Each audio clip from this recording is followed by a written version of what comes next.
just need some clarification, and I need your own words on this. Did you state that you work as a presidential advisor across 3 administrations? No, She said she briefed the president, 3 different presidents in the Situation Room. No.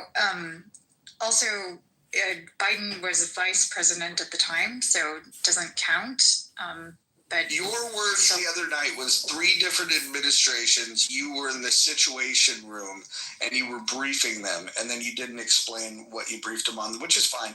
But I think what Brad's asking is for you to acknowledge that, because it was when he learned of that. Sorry if that irks you, Brad.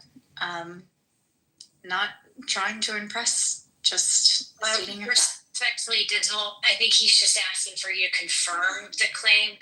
I don't think anyone suggested that they were somehow intimidated. Yeah, I'm definitely not intimidated by it. I just wanted you to verify with your own words the statements that you made in an earlier room that people had advised me you made. And I'm just giving you your fair chance to provide any clarification, any nuance you wanted to state in regards to it. And I already responded. I can claim to have met 3 U.S. presidents, shook their hands. Have you ever been in the Situation Room? Depends on the situation. No, I've never been in the Situation Room, but I met 3 presidents. I met George Bush Sr. shook his hand, Bush Jr., and Bill Clinton. Did you wash your hands after you shook Clinton's hand? No, I did not. No, I did not. That's funny.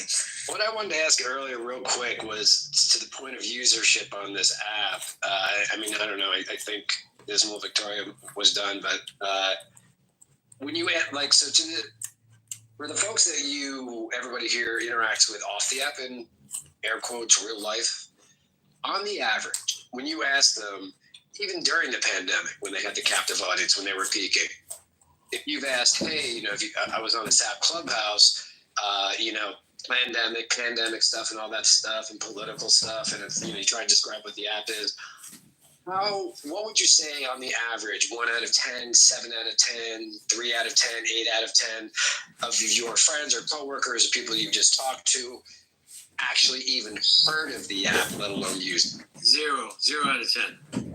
Exactly.